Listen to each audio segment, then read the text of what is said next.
तो आतंकी आते रहेंगे और हम उन्हें मारते रहेंगे। जम्मू कश्मीर से आतंक के संपूर्ण सफाई तक यह सिलसिला चलता रहेगा। जम्मू कश्मीर से आज ये संदेश निकल कर आया है। फारूक अब्दुल्ला का ये बड़ा बयान शायद सीमा पार पाकिस्तान में बैठे आतंक के आकाओं को दिया है। नेशनल कॉन्फ्रेंस के नेता फारूक अब्दुल्ला ने आज एक साजिश की ओर इशारा भी किया। क्या है वो साजिश वाली बात और उसे बीजेपी वीएचपी ने किस तरह से इस पर रिएक्ट किया है आपको बताएंगे। लेकिन शुरुआत आतंक के खिलाफ ऑपरेशन की तस्वीरों से। ये तस्वीरें आतंक के सफाये में चलाई जा रही कार्रवाई की है।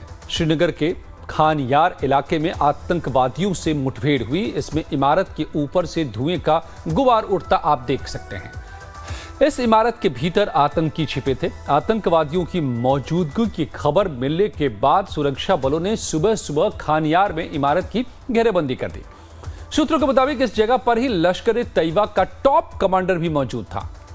इसका नाम उस्मान बताया जा रहा है। उस्मान पाकिस्तान का रहने वाला है। अभी तक एनकाउंटर में किसी के जख्मी होने की खबर नहीं, जिसके बाद खान यार में सेना के जवानों ने आतंकियों का ठिकाना ध्वस्त कर दिया। इस ऑपरेशन का जो वीडियो जारी किया गया है उसमें आतंकियों के ठिकाने से आसमान में धुएं का गुबार उड़ता दिख रहा है और इसी के बीच से सुरक्षा बलों और आतंकवादियों के बीच मुठभेड़ के दौरान पीछे से गोलियों की आवाजें भी सुनी जा सकती हैं। जवानों ने इस इमारत को ध्वस्त कर दिया ताकि आतंकियों को बाहर निकलने के लिए मजबूर होना पड़े। तो आतंकवादियों के साथ मुठभेड़ में सीआरपीएफ के 2 जवान और 2 पुलिसकर्मी जख्मी भी हुए हैं, जिन्हें सेना के 92 बेस हॉस्पिटल ले जाया गया। यहां उनकी हालत स्थिर बताई जा रही है। ऐसी खबर है कि एनकाउंटर में एक आतंकी भी मारा गया है। इस ऑपरेशन के बाद पूरे इलाके में सेना की चौकसी बढ़ी हुई है। गाड़ियों से गश्त की जा रही है। पूरे इलाके में अब भी हलचल लगातार बनी हुई है। आतंक के खिलाफ एक ऑपरेशन हुआ अनंतनाग में भी, जहां देश के 2 दुश्मनों को ढेर किया गया। अनंतनाग के शांगल लाडू इलाके में हल्कान गली के पास सेना और आतंकियों के बीच मुठभेड़ हुई। पहाड़ों के ऊपर सांगस के जंगलों में मुठभेड़ की तस्वीरें आप देख सकते हैं। इसमें सुरक्षा बलों ने 2 आतंकवादियों को मार गिराया, जबकि अब भी इस इलाके में एक आतंकवादी की तलाश की जा रही है। इस जंगल में आतंकवादी मिलने की जानकारी मिलने के बाद सुरक्षा बलों ने तलाशी अभियान शुरू किया और उसी दौरान आतंकियों की ओर से फायरिंग शुरू हो गई। जवाबी कार्रवाई में 2 आतंकी मारे गए। दरअसल एक पाकिस्तान के अवैध कब्जे वाला कश्मीर है और एक हमारा जम्मू कश्मीर है। एलओसी के उस पार रोजाना पाकिस्तान के खिलाफ धरना, प्रदर्शन और हंगामा होते रहते हैं, लेकिन एलओसी के इस पार सब कुछ शांति है। ये शांति बंदूक के दम पर नहीं है, डर के साए में भी नहीं है, बल्कि ये शांति लोकतंत्र में आस्था के साथ कायम है। ये शांति जम्मू कश्मीर से अनुच्छेद 370 की समाप्ति के बावजूद है और यही बात सीमा पार बैठे लोगों को बर्दाश्त नहीं हो रही है। जम्मू कश्मीर में लोकतंत्र के राज में फ्रेश चुनाव भी हुए। जनता ने बढ़ चढ़कर हिस्सा लिया और नई सरकार ने शपथ भी ले ली। ये सब भी शांति के साथ संपन्न हो गया। लेकिन सवाल है कि सीमा पार बैठे शांति के दुश्मनों को यह सब हजम कैसे होगा। नतीजा, पिछले कुछ दिनों से घाटी में अमन के दुश्मन बेचैन हो उठे हैं। एक के बाद एक आतंकी हमलों को अंजाम देकर बेकसूर लोगों को निशाना बना रहे हैं, जिसमें सबसे ऊपर हैं प्रवासी, जो कश्मीर के विकास की यात्रा में साझेदार हैं, मेहनत करते हैं, विकास के काम को आगे बढ़ाते हैं। उन प्रवासियों को चुन चुन कर निशाना बनाया जा रहा है। इस टारगेट किलिंग का मकसद भी साफ है, किसी तरह जम्मू कश्मीर के विकास की रफ्तार पर ब्रेक लगाना। आज फारूक अब्दुल्ला ने उसी टारगेट किलिंग को लेकर साजिश की ओर इशारा किया और इस पर टारगेट किया। सत्ताधारी पार्टी नेशनल कॉन्फ्रेंस के मुखिया फारूक अब्दुल्ला ने जम्मू कश्मीर में पिछले कुछ दिनों के भीतर आतंकी हमलों में आई तेजी को लेकर बड़ा बयान दिया है। फारूक अब्दुल्ला ने कहा है कि आतंकियों को मारना नहीं चाहिए, उन्हें जिंदा पकड़ना चाहिए, उनसे पूछताछ करनी चाहिए, तब पता चलेगा कि इन आतंकियों के पीछे आखिर कौन है, ये सब कौन करवा रहा है, हाल ही में ये घटनाएं क्यों हो रही हैं, अभी पहले ये हमले क्यों बंद थे और अभी अब हमले क्यों हो रहे हैं। ये तमाम सवाल फारूक अब्दुल्ला ने उठाए हैं। शुक्रवार को भी आतंकियों ने बड़गाम जिले के मागम इलाके में 2 प्रवासी लोगों पर फायरिंग की थी।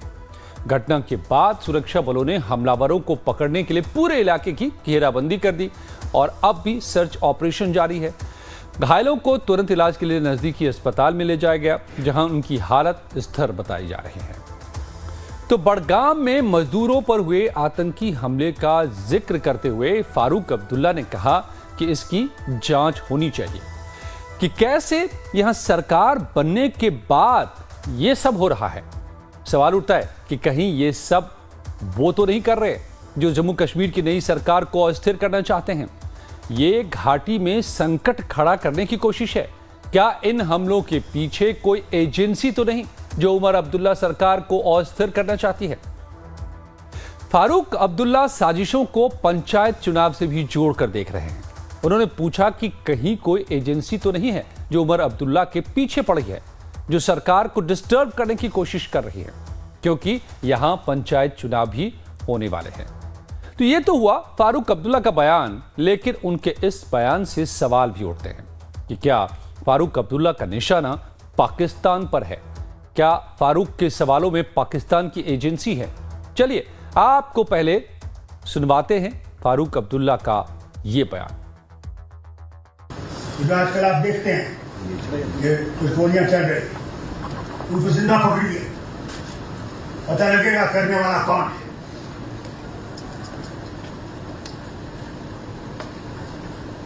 क्योंकि हमें बदनाम करने की कोशिश कर रहे हैं। कोशिश करिएगा। अल्लाह आपको सलामत रखे, आपके बच्चों को सलामत रखे, वतन को सलामत, और हम आगे तरक्की करें। तो फारूक अब्दुल्ला का ये बड़ा बयान यूं ही सामने नहीं आया है। 16 अक्टूबर को अब्दुल्ला सरकार ने शपथ ली। उसके बाद से लगातार आतंक की वारदातें हो रही हैं। इसमें ज्यादातर हमलों में निशाने पर सेना के जवान और प्रवासी लोग हैं जो दूसरे राज्यों से आकर यहां डेवलपमेंट के प्रोजेक्ट में काम करते हैं। आइए आपको बता दें कि पिछले 15 दिनों में यहां पर किस तरह से आतंकी वारदातें सामने आई हैं। सबसे ताजा हमला 24 अक्टूबर को हुआ है, जब आतंकियों ने गुलमर्ग से 6 किलोमीटर दूर बोटा पथरी इलाके में सेना की एक गाड़ी को निशाना बनाया। शाम के वक्त हुए इस आतंकी हमले में 2 जवान शहीद हो गए। साथ ही सेना के लिए काम करने वाले 2 पोर्टर की भी इसमें मौत हो गई। इस दौरान करीब 4 लोग भी घायल हो गए। सेना की गाड़ियों पर गोलीबारी तब की गई जब वो अफरावत रेंज में नागिन चौकी की ओर जा रहे थे। इससे पहले 23 अक्टूबर को पुलवामा में एक मजदूर को गोली मारी गई। त्राल इलाके में रहने वाले एक प्रवासी मजदूर की गोली लगी और उसकी हालांकि जान बचा ली गई। एक और बड़ा हमला 20 अक्टूबर को गांदरबल में सामने आया, जहां जेड मोड़ टनल पर 2 बंदूकधारी आतंकियों ने रात के 8:30 बजे अचानक मेस में घुसकर दनादन फायरिंग शुरू कर दी। यह हमला ऐसे क्षेत्र में हुआ है जहां पिछले 1 दशक में आतंकवादियों की मौजूदगी बेहद कम रही है। इस हमले में बड़गाम के एक डॉक्टर और 5 प्रवासी लोगों समेत कुल 7 लोगों की मौत हो गई। इस हमले की जिम्मेदारी लश्कर के सहयोगी संगठन द रेसिस्टेंस फ्रंट यानी कि TRF ने ली थी। 18 अक्टूबर को शोपियां में भी आतंकियों ने प्रवासी लोगों को निशाना बनाया। बिहार के एक मजदूर अशोक चौहान की गोली मारकर हत्या कर दी गई। अशोक का शव बरामद किया गया। उनके शरीर पर 2 गोलियों के निशान थे। और इस वक्त एक बड़ी खबर आ रही है। खानियार में चल रही मुठभेड़ में सेना को बड़ी कामयाबी मिल गई है, जिसका हम अभी जिक्र कर रहे थे। खानियार में लश्कर तैयबा का टॉप कमांडर ढेर हो गया। ये बहुत बड़ी खबर आपको बता रहे हैं इस वक्त की, जब हम जिक्र कर रहे थे कि किस तरीके से यहां पर अब लगातार ऑपरेशन चल रहा था, मुठभेड़ चल रही थी, और उसी बीच ये खबर निकलकर अभी आ रही है कि लश्कर तैयबा का टॉप कमांडर ढेर हो गया। हमने आपको अभी बताया था कि हमारे सूत्र बता रहे थे कि टॉप कमांडर लश्कर तैयबा का यहां मौजूद है, उस्मान नाम का, और वो अब इस मुठभेड़ में मारा गया है। ये बड़ी खबर इस वक्त निकल के सामने आ रही है। बड़ी कामयाबी सुरक्षा बलों को। लश्कर तैयबा का टॉप कमांडर ढेर हो गया। हमले के इरादे से यहां पर आया था, सेना से भिड़ंत हुई और उसके बाद टॉप कमांडर लश्कर तैयबा का जिसका नाम उस्मान बताया जा रहा है, पाकिस्तानी ये शख्स है और इसे मुठभेड़ में मार गिराया गया है। बड़ी खबर इस वक्त हम आपको बता रहे हैं और बड़ी कामयाबी कि अमन के दुश्मन को ढेर कर दिया है हमारे सुरक्षा बलों ने। खानियार में चल रही मुठभेड़ में सेना को यह बड़ी कामयाबी मिली है। खानियार में लश्कर ए तैयबा का यह टॉप कमांडर ढेर हो गया है। टॉप कमांडर उस्मान भाई मुठभेड़ में मारा गया है। आप तस्वीर में देख सकते हैं इस शख्स को जिसने हथियार उठाया था, हिंदुस्तान के खिलाफ साजिश रची थी, मासूमों पर गोलियां चलाने का काम किया था, उसे आज हमारे सैनिकों की गोली ने ढेर कर दिया है।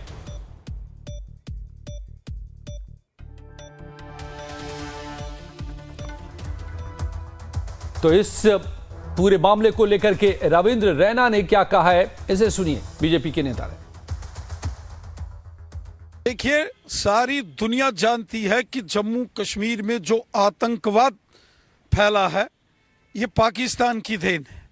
जो जम्मू कश्मीर में बम, बंदूक, पिस्तौल, गोलियां और ग्रेनेड कहां से आते हैं? ये पाकिस्तान से आते हैं।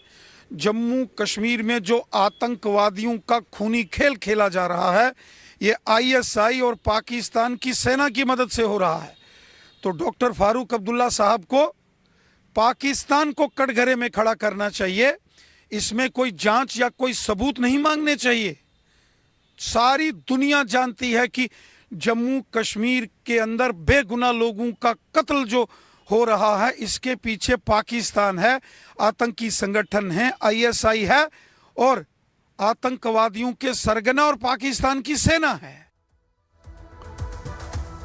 तो लगातार जो जम्मू कश्मीर में आतंक की वारदातें सामने आ रही हैं उसको लेकर के बीजेपी का एक पक्ष आपने सुना, जो पूर्व बीजेपी के राज्य के अध्यक्ष हैं जम्मू कश्मीर के, और वीएचपी के कार्यकारी अध्यक्ष आलोक कुमार ने भी फारूक अब्दुल्ला के बयान का समर्थन किया। सुनिए आलोक कुमार ने क्या कहा है। मैं उनकी बात से सहमत हूं। कानून व्यवस्था केंद्र का मामला है, फिर भी अगर लगातार हत्याएं होती हैं तो राज्य सरकारें भी दबाव में आती हैं, लोकप्रियता खोती है। मारा जा रहा है उन लोगों को जो बाहर के प्रांतों से वहां काम करने के लिए गए।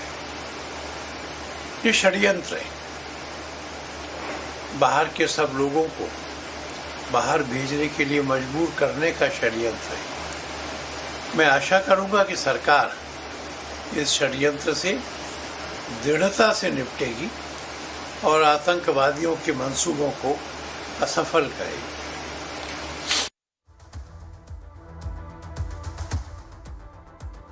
तो आपने सुना कि क्या कहना है वीएचपी का और बीजेपी का, लेकिन सवाल यह है कि लगातार जो हाल के दिनों में खास करके जब से सरकार का गठन हुआ है जम्मू कश्मीर में, लोकतांत्रिक तरीके से चुनी हुई सरकार का गठन हुआ है, उसके बाद जो हमले सामने आ रहे हैं उसको लेकर के बड़े सवाल उठ रहे हैं और खुद फारूक अब्दुल्ला ने अब बड़े सवाल उठाए हैं। मेरे साथ दो खास मेहमान जुड़ गए। यूके देवनाथ साहब ग्रुप कैप्टन हैं, रक्षा विशेषज्ञ हैं, और फयाज हमीद साहब वरिष्ठ पत्रकार मेरे साथ जम्मू कश्मीर से जुड़े हैं। आप दोनों का बहुत बहुत स्वागत है। फयाज हमीद साहब, मैं आपसे समझना चाहूँगा सबसे पहले कि जो लगातार इन हमलों के बढ़ने के पीछे और ख़ास तौर से जो टारगेट किया जा रहा है जिन लोगों को, वो लोग जो प्रवासी हैं और किसी न किसी डेवलपमेंट के प्रोजेक्ट में काम कर रहे होते हैं, क्या मतलब इसका? जो बड़े सवाल अब उठा रहे हैं सीनियर अब्दुल्ला। सर, पहले मैं आपका नाम जानना चाहूंगा। अजय, मेरा नाम है अजय। अजय सर, सबसे पहली बात ये कि फारूक अब्दुल्ला का ये कहना कि इसके पीछे एजेंसीज का हाथ है, हालांकि उन्होंने एजेंसीज का नाम नहीं लिया। हैरानगी इस बात पे है, इस टेररिज्म में अभी तक हजारों लोग मारे गए हैं। उसमें सिविलियन कितने हैं, सिक्योरिटी पर्सनल कितने हैं, वो सरकारी तौर हम जान सकते हैं। लेकिन ये बताइए, किसी अखबार ने, किसी पॉलिटिशियन ने अभी तक ये बताया कि मिलिटेंट ने कितने लोग मारे हैं, टेररिस्ट ने कितने लोग मारे हैं? यानी कि इस कौम को ये बात आज तक बताई गई, जो भी कोई लोग मरते हैं, अगर सिक्योरिटी फोर्स उसमें इन्वॉल्व है तो उनका नाम लिया जाता है, अगर टेररिस्ट इन्वॉल्व है तो ये बात पिछले 32 साल में किसी अखबार ने, किसी मीडिया वाले ने नेशनल मीडिया को छोड़कर, मैं लोकल मीडिया की बात करता हूँ जिसके साथ मैं भी जुड़ा हूँ, किसी ने टेररिस्ट का नाम नहीं लिया है, क्योंकि यहाँ पे उस किलिंग को अनआइडेंटिफाइड मिलिटेंट के नाम डाला जाता है। हालांकि unidentified gunman, not militant, unidentified gunman. इसका मतलब यह है कि जो भी कोई मरता है टेररिस्ट के हाथ से, वो टेररिस्ट के नाम पे नहीं, उसे टेररिस्ट के नाम पे नहीं बोला जाता है, क्योंकि एक यहाँ पे एक रिवायत चली है पास से अभी तक। आप जब सिक्योरिटी फोर्सेस कभी गलत करे उसे उछालना है, अगर टेररिस्ट गलत करना है इस बात को नहीं बढ़ाना है। उसी चीज का हिस्सा आज ये भी है कि आप आज इस चीज को भी एजेंसीज के हाथ में डालिए। एजेंसीज कहने का मतलब ये है आप सिक्योरिटी फोर्सेस के हाथ में डालिए। अब देखिए, कोई ये नहीं कहता कि पाकिस्तान बंदूक बेचता है, पाकिस्तान टेररिस्ट बेचता है। वो क्यों बेचता है? ताकि यहाँ पे ये किलिंग रुक जाए, खून खराबा रुक जाए। ये ना कोई पॉलिटिशियन कहता है, नहीं यहाँ पे कोई बीजेपी को छोड़कर दूसरी कोई पार्टी बोलती है। तो मुझे लगता है फारूक अब्दुल्ला का ये बयान सरासर गलत है।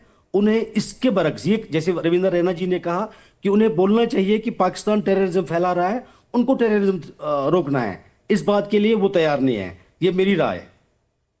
आपने बहुत गहरी बात और बहुत ही अहम बात फयाज हमीद साहब आपने रखी है।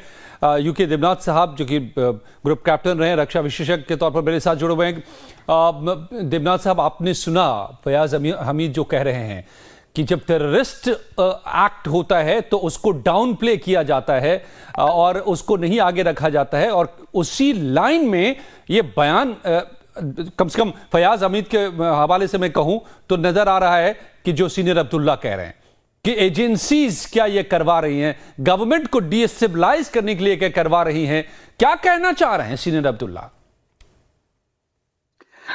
देखिए, अच्छी बात तो सबसे ये है कि भारत सरकार ने वहां पर इलेक्शन कराए। लोकसभा के इलेक्शन हुए, कामयाब हुए। अभी असेंबली इलेक्शन हुए, कामयाब हुए। पूरे दुनिया को मैसेज गया है कि भारत जम्मू एंड कश्मीर पर एक ऐसा इन्फ्लुएंस डालने की कोशिश कर रहा है ताकि वहां पर लोकतंत्र की जड़ें मजबूत बने।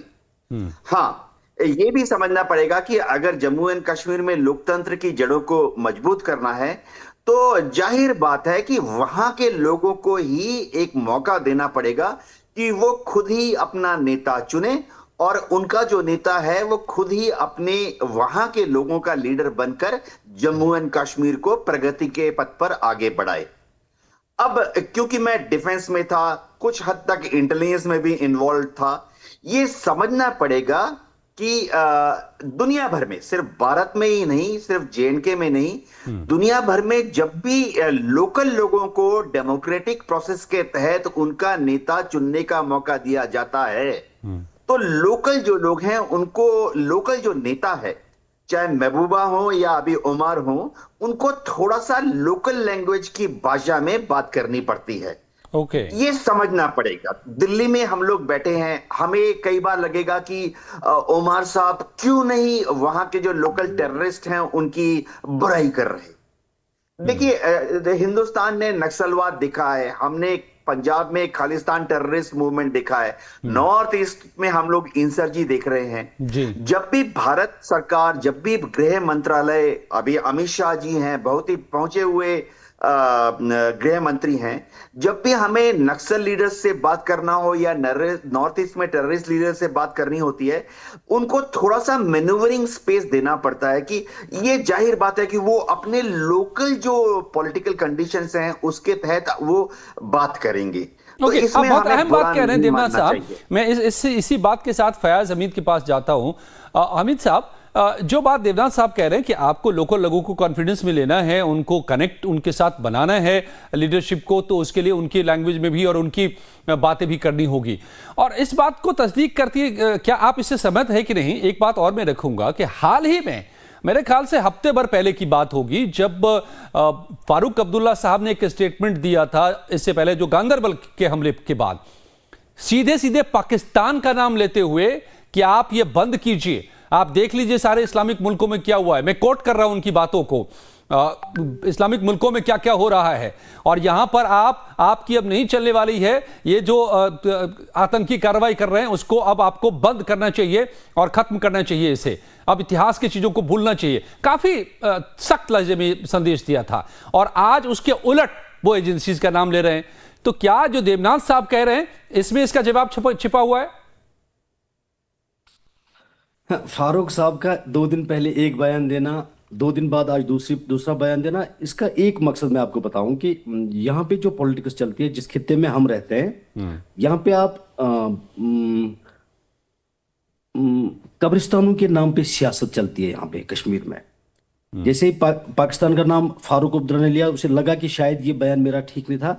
आज उन्होंने फिर हमारे मरकज को, हमारी जो सेंट्रल गवर्नमेंट है उसको उस पे उसका नाम लिया। मतलब इनडायरेक्टली उन्हीं का नाम है, क्योंकि एजेंसीज का नाम लेना ये तो, क्योंकि हमारा जो होम डिपार्टमेंट है वो सेंटर के अंडर ही आता है जी। तो उससे उनका ये कहना है लोगों को कि मैं मिलिटेंट के खिलाफ नहीं हूँ, मैं पाकिस्तान के खिलाफ नहीं हूँ, क्योंकि आपका ये कहना कि हम लोगों को इन्वॉल्व क्यों नहीं करें। देखिए, ये जो टेररिज्म है इसका जो कंट्रोल है वो पाकिस्तान में है। तो जिससे आप बात करेंगे उसका चलेगा, वहां पे नहीं चलेगा। यहाँ पे अगर हम थोड़ा पीछे जाएंगे, इससे पहले भी मुझे कुछ कई मीडिया वालों ने इस बात पे पूछा था कि जब एक दिन मरकज की टीम आई थी, उस दिन गीलानी जिंदा थे, तो गीलानी ने उनसे बात नहीं करनी चाहिए।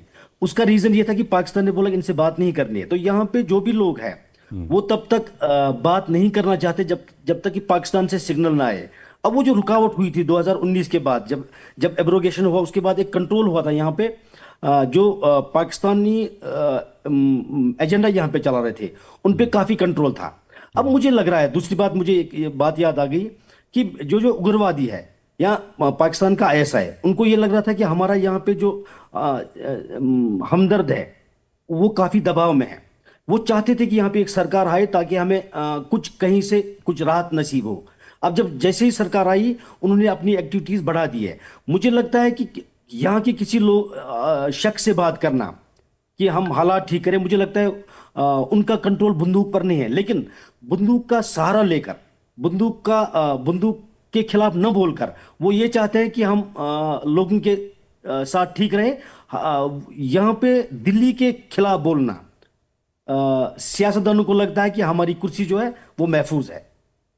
देवनाथ साहब, तो सवाल यही है, इसमें तो कोई शक नहीं है कि ये जो हमले अचानक बढ़े हैं, तो क्यों बढ़े हैं? लोकतंत्र यहां पर आया है, लोगों ने बढ़ चढ़ कर हिस्सा लिया है, बम्पर वोटिंग की, 70%, 60%, 80% वोटिंग हुई है। हिंदुस्तान में जो आम जगहों पर होती है उससे ज्यादा यहां पर वोटिंग दिखाई पड़ी है। तो ये बात तो नहीं रास आएगी ना उन लोगों को जो उधर बैठे हुए हैं। तो सवाल है कि आप, ठीक है, इंटरनल पॉलिटिक्स में आप ये बातें कहते हैं और एक सभा में ही ये बोलते हुए दिखाई दे रहे हैं, लेकिन उनको तो जवाब देना पड़ेगा उनकी भाषा में। जी हाँ, देखिए, तस्वीर के 2 पहलू हैं। ग्रैंड स्ट्रेटेजी हमें समझना पड़ेगा, जो कि शायद होम मिनिस्ट्री समझती है, भारत सरकार समझती है। ग्रैंड स्ट्रेटेजी ये है कि पाकिस्तान दुनिया को दिखाना चाहता है कि भारत ने जबरदस्ती कश्मीर पर कब्जा किया हुआ है। ये है पाकिस्तान की ग्रैंड स्ट्रेटेजी। और अगर आप देखें, जब भी दुनिया भर के जितने मुस्लिम देश हैं, दुनिया में कोई 56 या 57 मुस्लिम देश हैं, उनकी कहीं पे भी मीटिंग होती है, चाहे शिया देश हो, सुन्नी देश हो, चाहे OIC के देशों की मीटिंग हो, और तो और यूनाइटेड नेशन में भी पाकिस्तान, और तो और SCO की मीटिंग में, ब्रिक्स की मीटिंग में पाकिस्तान दुनिया के सामने दिखाना चाहता है कि हिंदुस्तान ने जबरदस्ती उन पर कब्जा किया हुआ है। ये उनकी ग्रैंड स्ट्रेटेजी है, ये हमें समझना पड़ेगा। तो इसका काट क्या है? इसका भारत सरकार के पास या भारत की जनता के पास या मेरे और आपके पास एक ही काट है कि हम दुनिया को दिखाना चाहते हैं, दिल से दुनिया को दिखाना चाहते हैं कि नहीं, भारत ने कश्मीर पे जबरदस्ती कब्जा नहीं किया हुआ। कश्मीर के लोग जो हैं वो अपनी किस्मत के मालिक खुद हैं। भारत के जैसे बाकी जितने स्टेट्स हैं और यूनियन टेरिटरीज हैं, उसी तरह से जम्मू कश्मीर को भी भारत सरकार ने, भारत की दूसरी जो अवाम है, एक मौका दिया है कि जम्मू कश्मीर के लोग खुद अपना सरकार चुने, अपनी सरकार को आगे चलाएं। ये ग्रैंड स्ट्रेटेजी का हिस्सा है। इसीलिए अगर आप देखें, बिल्कुल, इसीलिए अगर आप देखें जी दिव्यनाथ साहब, जो आप बता रहे हैं एब्सोल्युटली, ये इसी को स्टिक एंड कैरेट का जो फॉर्मूला होता है कि आपको दोनों लेकर के चलना पड़ेगा, और इसीलिए हमें कभी सख्ती और कभी नरमी भी, और हर तरह के यहाँ पर स्ट्रैटेजी की ज़रूरत पड़ रही है। लेकिन जो बात आप कह रहे हैं बहुत ही अहम है। बतौर पत्रकार आप बहुत बारीकी से सारी चीज़ों को देख भी रहे हैं और जान भी रहे हैं। हमें उम्मीद है कि इन रास्तों से हम इस समस्या को दूर कर पाएंगे, लेकिन फिलहाल एक बार पूरी कोशिश जरूर सीमा पार से कि यहां पर चीजों को अस्थिर किया जाए। फयाज हमीद, बहुत बहुत शुक्रिया आपका। हमीद साहब, देवनाथ साहब, आपका मेरे साथ जुड़ने के लिए। और राजनाथ सिंह, जो कि रक्षा मंत्री, ने क्या कहा है बड़गाम में मजदूरों पर जो आतंकी हमले हुए हैं, ऐसे भी सुनिए। कि सिक्योरिटी लॉसेस का प्रश्न नहीं है। ये तो आप जानते हैं कि पहले कितनी आतंकवादी वारदातें होती थी।